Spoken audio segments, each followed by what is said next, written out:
Hey, what's up, guys? This is your Cosmic Homegirl, and today I am doing your weekly forecast for March 3rd through March 10th of 2019. So, this is the first full week of March that we're already in. And before I get started, this is a general weekly forecast for everybody. This is just like what I say is the cosmic weather for all of us as a collective. If you want to know more about how any of these transits affect your sign, I do have some videos available to download, but you have to order them on my website. So here's my website, Indigo Moon Astrology. You go to media and then go to horoscopes, and it'll bring up this page. But I'll also leave the link in the description area to where you guys can just click on the direct link to it. So you can order them for March for each of your signs. It's only $3.33. This is something new I'm trying out. I may do them for the month of April as well and try to have them in advance if so. But yeah, so if you want to know by sign, this can mean your sun sign, your rising, or your moon. It doesn't matter. You would just purchase them for $3.33, and they are each about 30 minutes. They're roughly around 30 minutes that I go into detail for what this month is like for your sign. So check them out. And don't forget, I also have special readings for Chiron and Aries. You know, Chiron goes into Aries. It's already entered Aries. It's just barely, slipping into Aries, and it'll be there for about 8 years. And this is a new shift that just happened. So if you want to know how that affects you personally by your chart, I have readings available. And also Uranus and Taurus. Uranus goes into Taurus this week on the 6th, and it's a once every 84-year transit. So you may not want to miss out on an opportunity to know how you can make the best of Uranus changing signs and how it's going to affect you for the next 7 years. So also check out that on my specials page on my website. Okay, so now that all the promos out of the way, thank you guys so much for watching this video for your general weekly forecast. So what is the weather this week? It's pretty heavy. I mean, I'm not gonna lie, it's pretty intense. I know there's a lot of, spiritualists that you'll follow out there that say that about every week, but I don't play around. This is definitely an intense week. So a lot of us are feeling that there could be like some literal endings and new beginnings in our lives. Like we just want to cut out certain things, certain people, and we want to start fresh and new, because of the things that are going on this week. Well, let's go in date order though. So we have Mercury retrograde in Pisces on the 5th. Mercury's already been in its shadow period for a hot minute, but on the 5th is when it actually goes retrograde. Let's see. Let me try to skip ahead in the hours. This is planetwatcher.com, and when a planet is retrograde, I think the little symbol turns, like, something about it turns red. But anyway, yeah, so Mercury is going to go retrograde. It's at that 10th degree of Pisces. I'm sorry, the 29th degree of Pisces, the final degree of Pisces. There we go. So now we're in the retrograde zone right here. Yeah, so pretty much in the evening on the west coast of the U.S., the late evening on the east coast of the U.S., and it may be the following day or super early in the morning on in the eastern part of the world that Mercury goes retrograde at 29 degrees Pisces. It crept up here. It's at this critical degree. So yeah, a lot of people are just feeling the 29 degrees intense, you guys, and this is in a water sign. So this is intensely emotional, and it's conjunct Chiron. Chiron is called the wounded healer. It's an asteroid. It's shaped like a little key. The symbol is shaped like a key. I mean, and what I say about that is it is like the key to some of your greatest pain and suffering, but also some of your greatest healing and healing abilities. So with Mercury ruling our thoughts, the way we communicate, what we do with our hands, this can be actually very healing.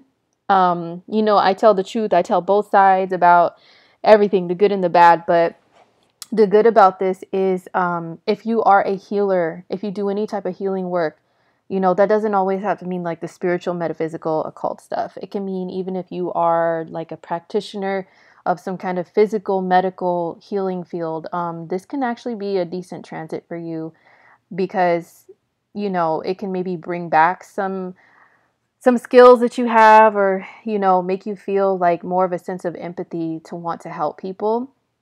I would say the downside to this is retro means going back. Mercury is memories, it's the mind. Chiron could be pain. So there could be a lot of painful memories that come back from the past for a lot of us. But the healing part of it could be, well, what if it's like relationships, you know, people that we dealt with. I call this the ghost of relationships past, Mercury retrograde, for real, because Pisces does rule ghosts and spirits. And it is the last sign on the zodiac, so it is about reflection already. And then the Mercury retro of it all, I mean, you know what I'm saying? Then conjunct this asteroid that can rule pain and suffering. So it could be like, you know, people are feeling things from the past, like, how could this person do this to me? How could they hurt me? You know, but maybe it's an opportunity to look at it from a different perspective and heal yourself from it. Or it could be people coming back literally from the past that hurt you or that you hurt, and they want to resolve things. It's an opportunity to kind of get some things out on the table. And if it's not a reconciliation, I don't recommend reconciliations during Mercury retrograde periods. It's not always 100% going to be a fail if you do, but it's just not, it's a shaky time. You know what I mean? Like, people, when Mercury goes forward again, they could see things differently and change their minds. There's just a higher chance of that. But this could be a time of reconciliation for some people and opportunities to heal from past pains, you know. So right at this 29th degree, it's super potent. It's super emotional. A lot of people are in their feelings, especially water signs. If you have a water moon, if you have a water anything, you know. But you know what? Pisces is an energy that rules some of the arts, you know. And so some of us may be journaling more. Some of us may be expressing ourselves through creative writing or poetry, or listening to music, or just talking about our pain, you know. But this could be a good transit for anything creative, to where you channel your pain and turn it into art. I'm a Pisces moon, you guys know that, and that's what I've been doing. I've been doing some journaling, some creative writing, and writing some poetry, and, you know, different stuff like that, just getting it all out, and maybe sometimes even shedding tears when I do it too. But that's a very healing thing, you know. It's a good way to utilize this energy, whether you're a creative writer or a poet or a songwriter by nature or not, you know, whether you're naturally an artist or not. This can just bring those things out of you. And speaking of art and creativity and all that stuff, we also have the sun is inching towards a conjunction with Neptune. And then we have a new moon building in Pisces also, the same day that Mercury is going retrograde. There's just so much Pisces and Neptune in the air. And then Uranus is at that 29th degree, the very last critical degree of Aries as well. And so there's a lot of 29-degree energy in the air.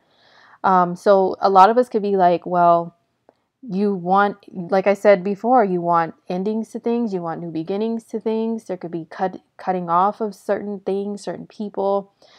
People could be just taking risks right now, like, F it, you know what do I have to lose? You know, just feeling kind of edgy. This is planets on the edge of a sign, okay? So that's why the energy of the 29th degree is so edgy with how we feel. We feel like we're on the verge of something new, and we don't want the old anymore. So we may do drastic things. We may feel things and express things, and it feels a little crazy. It feels a little low to the brain and insane, okay? Like it does. You know, you guys let me know below in the comments if you've been feeling kind of, you know, edgy. So, yeah, but anyway, back to Mercury. It goes retrograde officially on the 5th, in the evening, or it could be the 6th if you're in the eastern part of the world. And it's going to be here at this 29th degree for a minute. And then it's going to eventually go back. It's going to conjunct Neptune again. But when we get to that week, when that happens, I'll talk about more of that then. But yeah, the full-on retrograde period lasts until the 28th of March. So it's only a couple weeks But don't forget, the shadow period is real. Okay, I'm telling you guys, I've seen people write stuff and or post stuff that says, you know, only during Mercury's retrograde period do you have to worry about Mercury retrograde stuff. No, that is some BS. Okay, I'm telling you right now, the shadow period is too real. All right, so that's Mercury retrograde, and then when we get to the 6th, March 6th, this is when we have Venus. I would say I use like 8 degrees of orb, like yeah, like meaning 8 degrees of separation between the signs. I would say more so on this day is when Venus and Mars are in a square, but they're developing a square to one another. Like even the 5th, you know, even on the 5th, they're developing this square aspect. That means that they're in signs that are in the same modality. You know, they're fixed, Aquarius and Taurus, but they make this frustrating angle to one another. So Venus and Mars squaring, I think I may have talked about this in the monthly general forecast, and I do get into detail in the ones by sign of what area of life these affect you. But just basically, Venus and Mars squaring, this is feminine energy, this is masculine.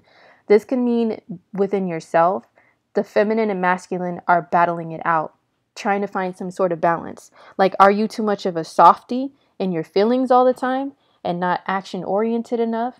You know, that's what it means. It doesn't necessarily mean like, do you want to wear pants or do you want to wear a dress? You know what I'm saying? It can act like that for some people, you know, with decisions that you make like that. Do I want to have a little femme look today, or do I want to, you know, look masculine, tomboyish, or whatever?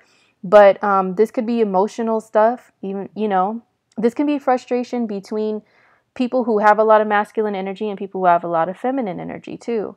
And that can mean it doesn't matter your physical gender or anything. It's just like there's men that have an abundance of water and earth energy. They can be considered more feminine energy, you know, more passive. There's women that have a lot of air and fire, or they have Mars in a very prominent place to where they're more masculine in nature. So it could be people who embody masculine or feminine energy kind of frustrated with one another.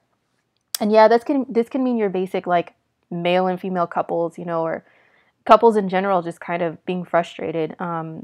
Just being frustrated with people who are opposite of you in some kind of way, like, you know, I know I've definitely felt this, like kind of being frustrated with men at this time. I'm very feminine, feminine energy dominant, but I also have like a lot of masculine too, but still like I've been frustrated with the men's, let me tell you, they are just kind of getting on my nerves at the minute.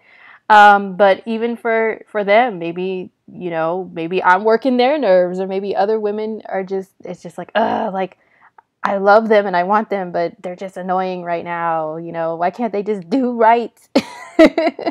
So there could be that going on with Venus and Mars squaring each other.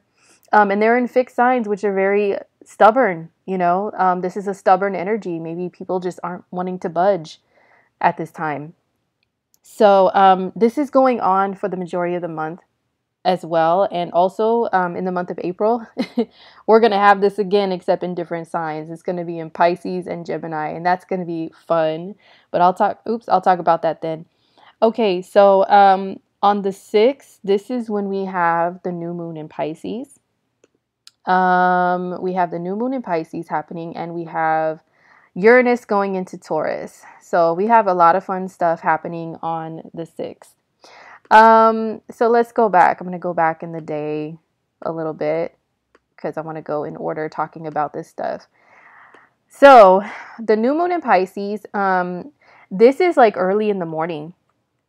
If you're on the west coast of the USA, this is early in the morning that we have Uranus go into, the new moon in Pisces. But it looks like Uranus goes into Taurus even earlier than that.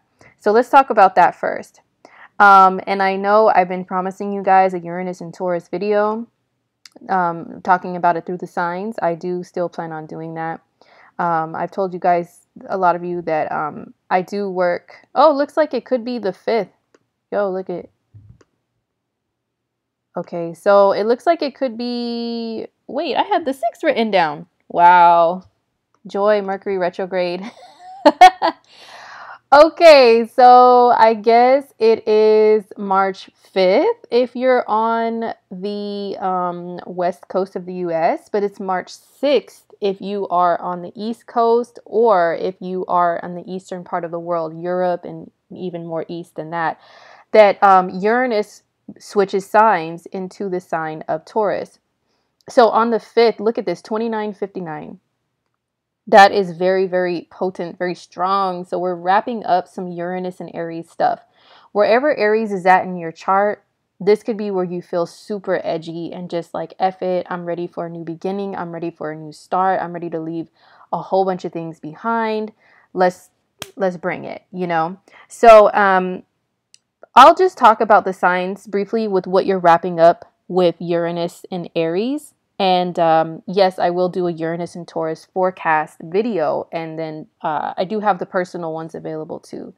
So for Aries people, this has been you guys are already very rebellious. This has been a really big period of rebellion for you guys since 2011 with Uranus in your sign. A lot of you guys had a whirlwind of things like happen to you within your personal lives.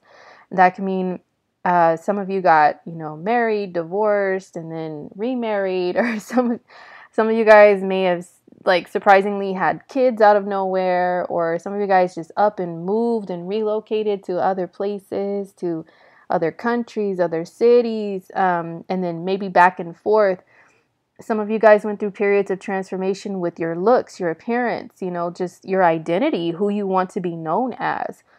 It's just anywhere in your life, Aries people, you guys have gone through extreme transformation, and it looks like you can exhale and breathe a little bit better once Uranus moves out of your sign.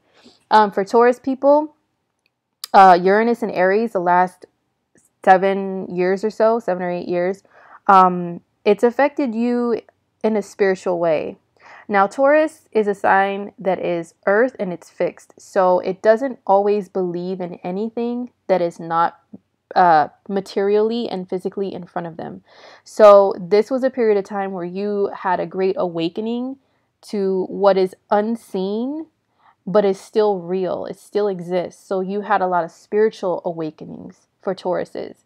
Some of you guys really did tap into spirituality, yoga, learning how to meditate, how to pray, how to, and just trust your intuition a lot more, because you did have flashes of insight.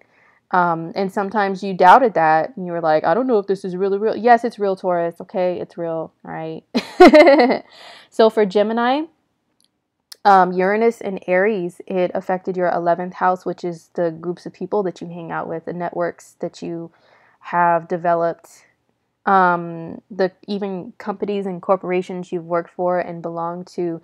For some of you guys, you've gone through friendships. They've gone through on and off phases to where it's like you are cool with each other, then you're not, on again, off again. You've maybe gone through friends, gone through groups. This has to do with identifying yourself as being a part of a group. And maybe you've gone through a few of those. You belong to a certain organization and said, hey, I'm part of the blah, blah, blah, blah. And we represent yada, yada, yada. But maybe there was, times where that didn't work out and then you joined something new or whatever. But some Geminis, maybe you guys grew on social media because Uranus rules that, and the 11th house can deal with that as well. So for Cancers, Uranus and Aries over the last several years, 7, 8 years, it affected your career. So there's a lot of Cancers, especially Cancer risings, that went through, who am I in this world? Like, how do I want everybody to know me? What career is best suitable for me? What title? And you may have changed your career and your title several times too. This was a rebellious period against authority for some Cancers as well, because Uranus brings a rebellion, Aries brings a rebellion, and the 10th house is authority. So some of you guys could have gotten in trouble with the law, hopefully not, but that's just reality, or just didn't really feel like being bossed around. And maybe some of you found a way to be your own boss.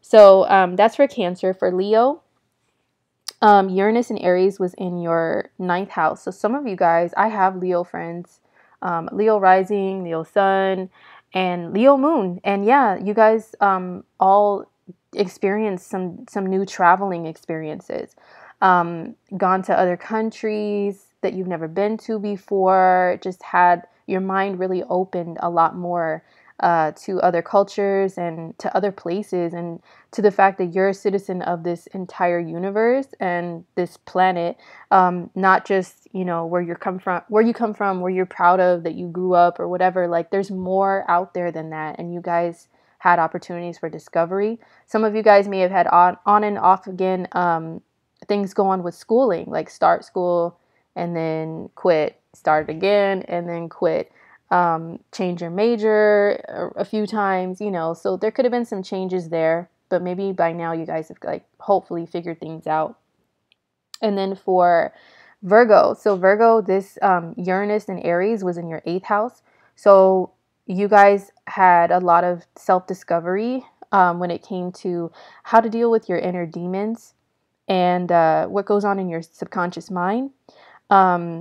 Maybe even intimacy. Maybe there's been different affairs that you've had, on again, off again, you know, maybe some experimental relationships that you had. There could be like sudden insight into really deep things that you guys have had. Your intuition was on point. You know, you may have had x-ray vision towards stuff.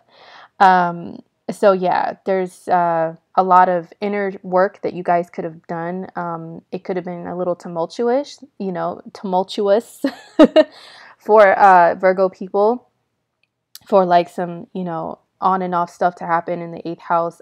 There, some of you guys went through divorces too. I do have at least a couple Virgo rising friends that did go through some separations and divorces, unfortunately, with this Uranus in the 8th house. But, you know, maybe now everything is just like finalized and over. If you're a Libra, Uranus in Aries the last 7 or 8 years has been in your 7th house of relationships. And Libras, you guys are the sign of relationships. So you guys have had some on again, off again stuff. I know a Libra rising that is like the ultimate, the epitome of the example of what this transit brings. You know, they were in a relationship with someone, living with them in another city, and then they broke up with them, and then right away they moved to another city with another person, back and forth, different cities with that person, and then they broke up with that person, on and off, and then they had a new person, and like they were engaged, and then now they're getting married. It's just, I'm like, girl, I can't keep up. I can't keep up, man. So a lot of you Libras could have gone through that, or just, you know, your ideas about what a relationship is. You could have gone through that, like learned some things about, you know, what does a relationship mean to you. And a lot of you guys maybe have learned some lessons about losing your identity within other people and being more of an individual, and more detached when dealing with others, instead of, you know, taking on some of their traits. There could be some stuff to do with that too. And then if you're a Scorpio, Uranus in Aries has been in your 6th house, which is work and health. And some of you guys have gone through different jobs. Maybe you stayed at the same job, but maybe that place went through so many changes that now where you're at, it is completely different, like a total 360 turnaround, from where you were like 7 or 8 years ago there. Some of you guys, like, I'm a Scorpio rising, and I started this transit being a corporate world accountant, and I ended it being a freelance astrologer. Slash, I have other jobs that I'm on call suddenly jump up and take on a job, or I can pick my schedule. And Uranus is about freedom and, you know, sporadic stuff. So, I mean, I'm like a prime example of Uranus in the 6th house there. Some of you guys could have gone through ups and downs with health. Hopefully not, but, you know, it is the reality of Uranus in the 6th. Up and down with changing your diet, changing your routine, all that stuff, you know. So if you're a Sagittarius, Uranus in Aries, over the last several years has been in your 5th house. Some Sages, I know the Sagittarius is one of the main signs. Sagittarius and Aquarius, I always find you guys don't really care for having children as much as some of the other signs do, because you guys are very freedom loving, and maybe you guys love kids, but you just feel like, they're not really for you because it'll take away your freedom to just bounce and do whatever you want. Most people that I know that feel like that, they have heavy Sagittarius and or Aquarius placements. But maybe some of you guys did, have some surprise children pop up over the last several years. And maybe it changed your mind and your perspective on things. And, maybe you guys became awesome parents. I do know a couple of Sagittarius that did happen to, actually. And now they're just loving it. They take their kids everywhere, of course, around the world, and always hiking and camping and exploring and everything. But, you guys, some of you guys that happen to. This is also the 5th house of dating. So some of you guys went through ups and downs with dating. Maybe had a lot of fun and wild experiences. I think Uranus in the 5th is one of the most fun, and I don't want to say safe, but safe meaning like as far as having so many crazy like life changes and, emotional ups and downs. And Uranus in the 5th doesn't really bring those unless it's the things to deal with children. But other than that, I find it to be a fun transit. Maybe some of you guys discovered new hobbies, new talents that you had, and got to go through a bunch of those. Maybe you pick some up and then drop it, and then picked another thing up and then dropped that. But you learned that you're multi-talented, perhaps, So for Capricorn, Uranus and Aries has been in your 4th house of your home and family, and it could have ran some tornadoes through, hopefully not literally, but through your family life and your home life. A lot of Capricorns moved a few times. I know some Capricorns that got divorced and separated during this transit. Some of you guys, you couldn't figure out where home is, and you bounced around, went to different places, which Cappy, you're an earth sign. You don't really care to like do stuff like that usually, but this transit really forced you to be adaptable when it comes to where is home base for you, Some of you guys could have gone through ups and downs with family, on again, off again, relationships with family members. I do know Capricorn rising that I was involved with for this whole entire transit. And we moved so many times. I don't think I've ever moved so many times in a short period in my life. But being with a Capricorn during this Uranus and Aries transit, yes, we moved a lot. And there were crazy things that would happen to where it was suddenly.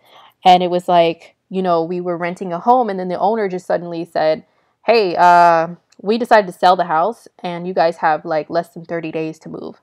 Every time we moved, it was some frantic, crazy situation that we didn't expect. And that's what Uranus can bring, But each home was better than the last. I can't complain about that. But yeah, a lot of other Capricorns I know did go through stuff, changes within their family dynamics. Your family as you know it by the end of this transit could be totally different. You could either have a broken family now, and Chiron is stepping in to heal that though. Okay. Or some of you guys didn't have a family, and now with this transit, you end with having your own family. If you're an Aquarius, Uranus, this is your ruling planet, and Aries was in your 3rd house. So a lot of Aquarius, this is like a really good transit, actually.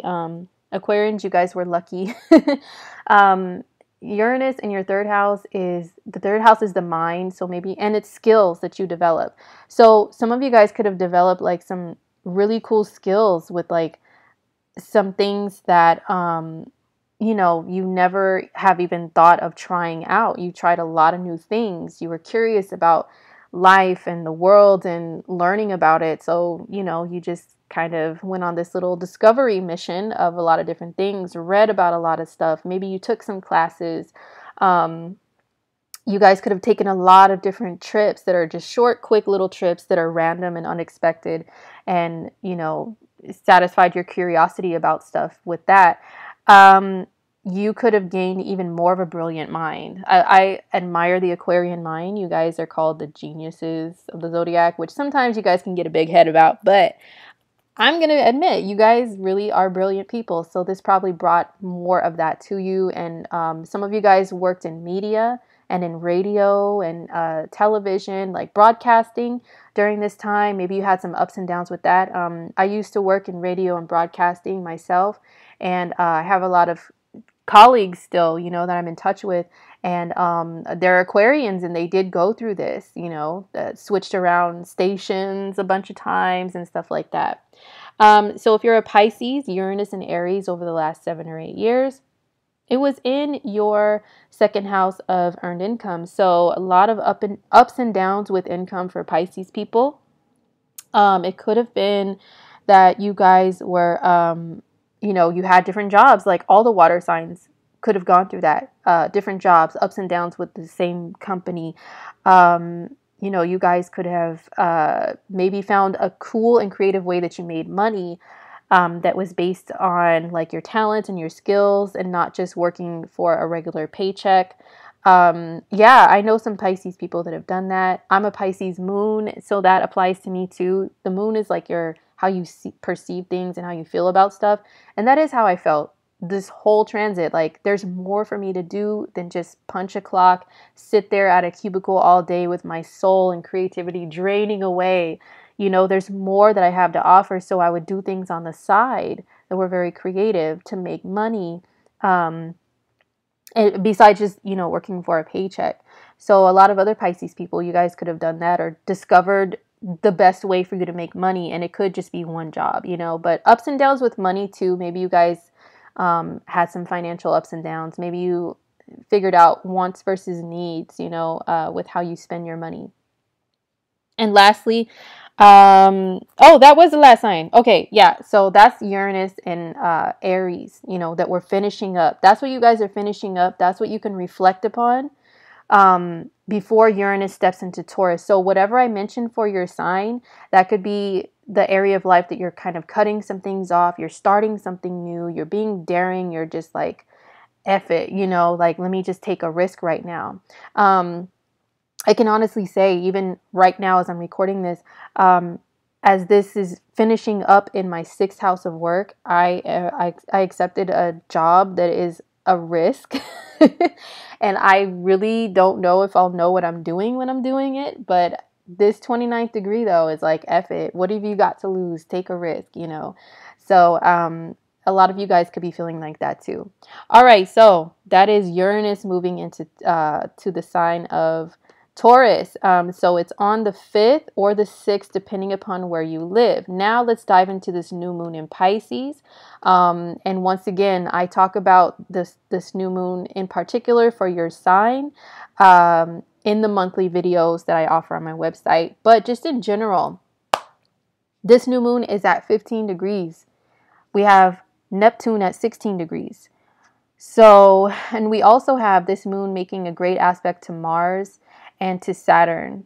Okay. And I guess you could say Pluto too. It's, kind of a wide sextile, but yeah, it's still making an aspect. So we've got this energy that's like making us want to float away or drown in our emotions, and just feel a bunch of stuff and only stay stuck in our feelings. But then we've got the supporting energy of these very strong planets in Earth. Mars is very strong. Mars is about pushing through no matter what.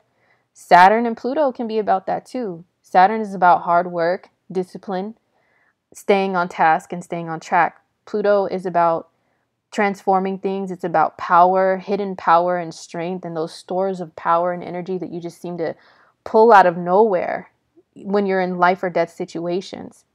So this new moon is, it could be very woo, floating away into no man's land, losing track of stuff and everything.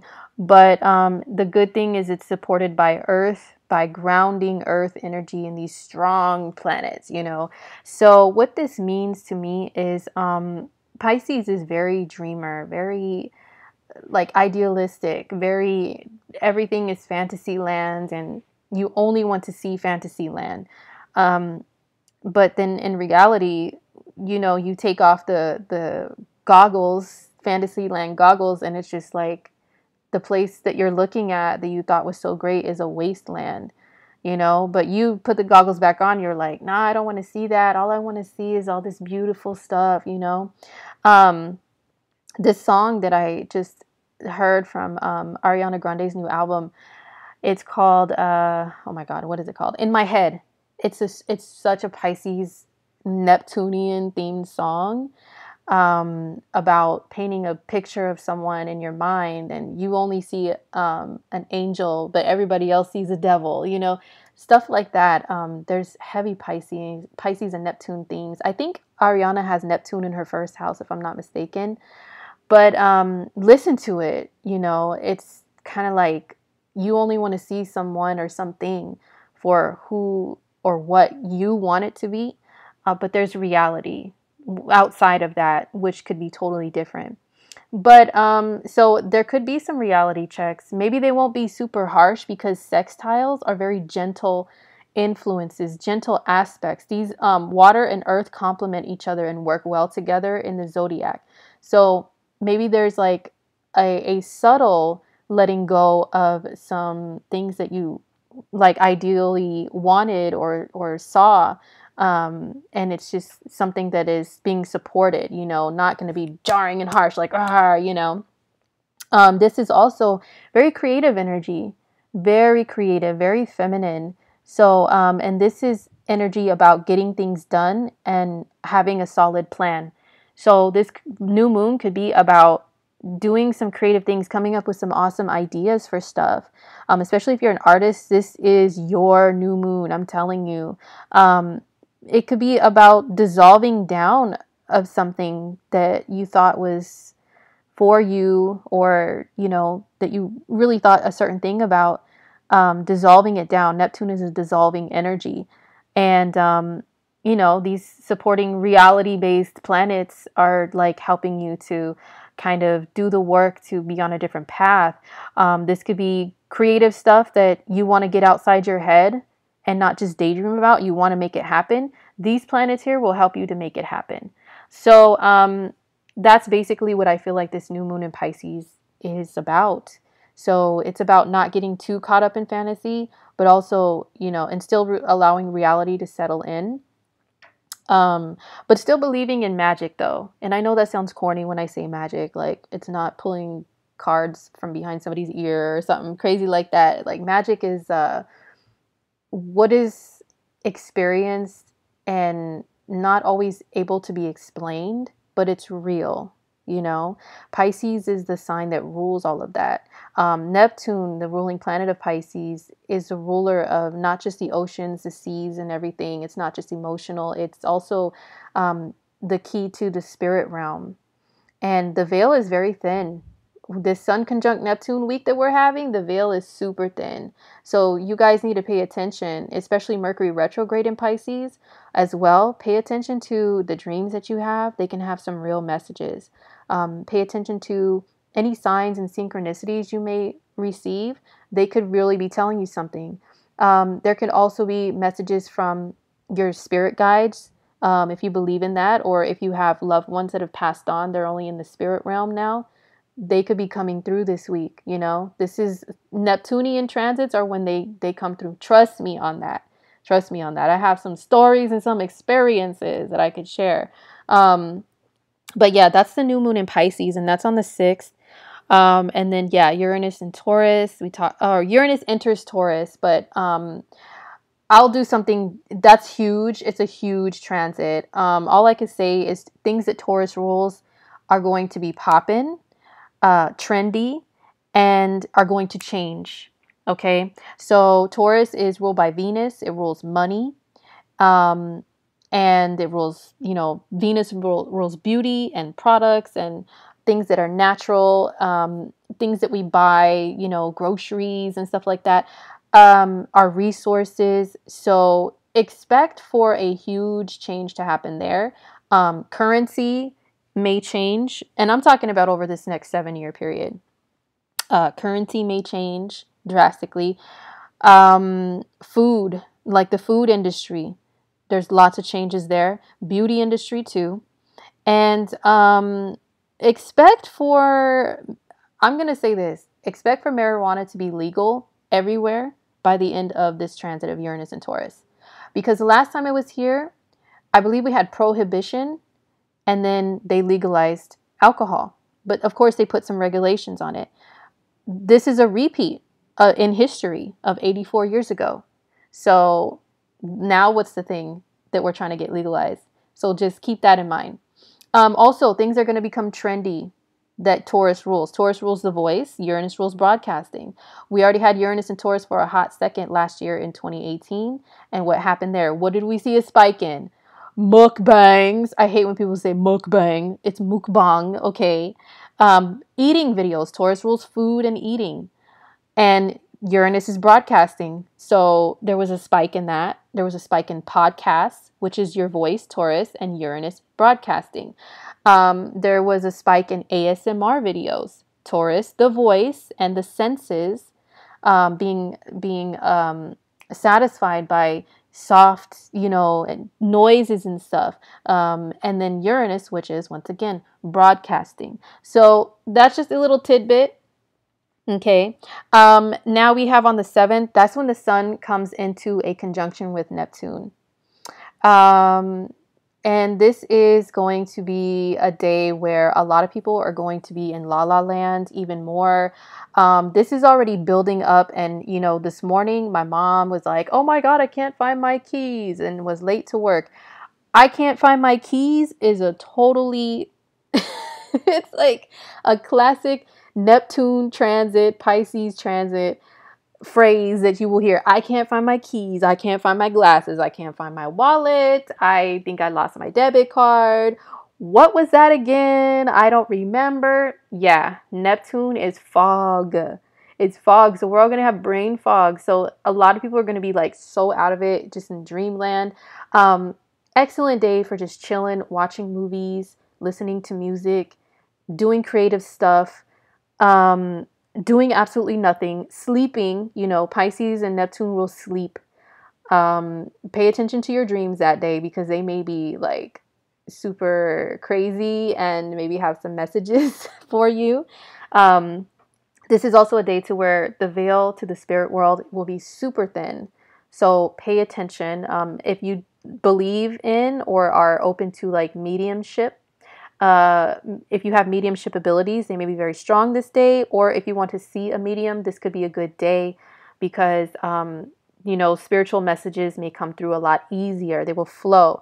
If you are an artist or a spiritualist, this day could be super excellent that for your creativity, to be just on point. Maybe just go into your own creative zone by yourself and just let the creativity flow and just come up with some dope stuff, So people will not be paying full attention this day, especially because the moon will be in Pisces for, a good portion of the day. And then Mercury is retrograde here too. So this whole Pisces stellium on the 7th, you guys, is, ooh. Pay attention. If you can take a day off, and maybe chill by some water or just chill at home safely, in your own world, that it's a really good day for that. If you can't afford that, just really pay attention to people when you're driving, when you're walking. If you're alert, other people may not be, daydreaming will be so like rampant that day. So, if you have a practical job that you do, try to have patience with yourself and others, as they will be spacey. And you may be also, and forgetful, and it'll just, practical world stuff just won't be really that great that day. The good thing is that Mars and Saturn and Pluto are in great aspect to each other at that time. So, there's still some earthy energy to tap into, but it'll be on and off. Your focus will be on and off on that day.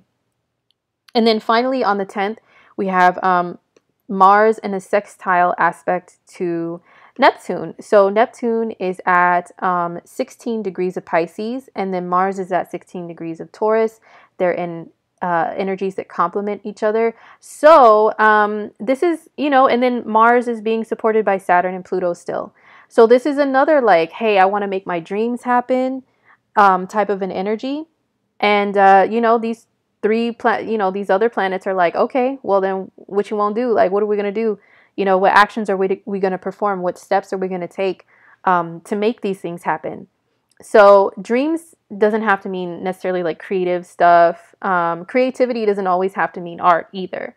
So just whatever you want to do that day, you can envision it, you can imagine it, and you can make it happen. And you'll have a lot of willpower and strength behind you if you really tap in to be able to achieve those things. So that's it, you guys. That's it for the forecast from the 3rd to the 10th of March. Thank you so much for watching. I hope you guys have a really awesome week. And don't forget, if you want monthly a March forecast for your sign, they're only $3.33 on my website. The link I will leave in the description area. And I appreciate you all for tuning in, and I'll see you guys in my next video. All right, peace.